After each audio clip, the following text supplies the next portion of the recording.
Okay, hello research methods folks. I'm going to record the PowerPoint, and for this Friday, the 20th of September 2019, I'm going to have you look at it and start working on your research ideas.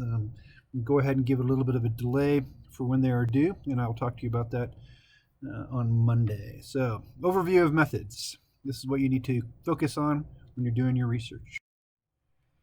There's lots of different kinds of designs, experimental designs. This is, well, first one's between subjects, and we've talked about this some already. But between subjects is you have two different populations.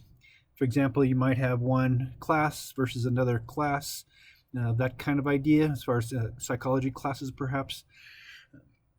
In case you want to have those two different kinds of populations and you compare those populations. Now, whatever test it might be, you have the same test between two sets of completely different people. Whereas within subjects, it's the same people and you give different quote-unquote treatments or whatever test it is you want to give at the beginning and then change it to later on. People have done this for like extrasensory perception that we talked about, etc. Non-experimental research is archival. The archival would be an example of that.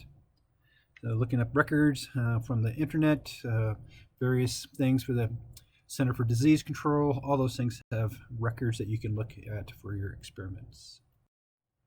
Quasi-experimental probably won't do, but it's cool. Basically, you don't have anything very manipulated by the researcher, but you look at just how it's implemented in one place or whatever program is in one place and not another. Now, there might be things you can get on the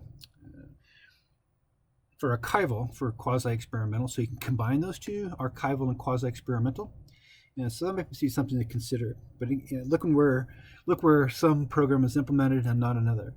For example, one student a few years back looked where marijuana was legalized and opiate overdoses between states where, again, marijuana was legalized or not legalized. That would be quasi-experimental.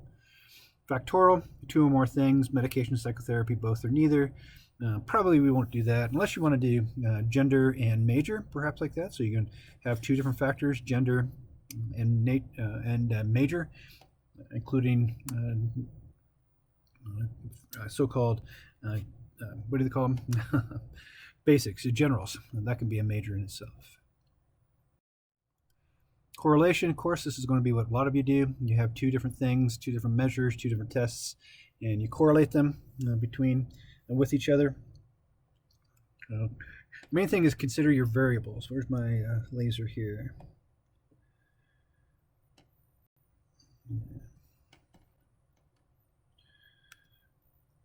Laser pointer. Consider your variables. This is the main thing you want to do. What two things or three things are you measuring?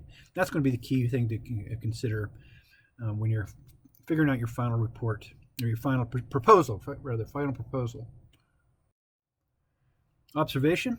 Again, you want your variables, but you can just go out in the community at large, or even here at Helena College, and try to decide what it is you're going to observe, what variables, and just check it out.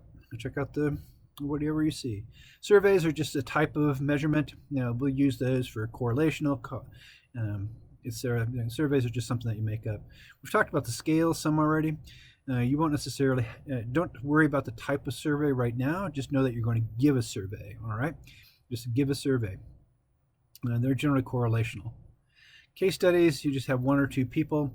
That you can do. Some people have had that with vaping, for example. One student had case studies on just lung problems from vaping. I think he had like 5 or 6 people that he talked to about it.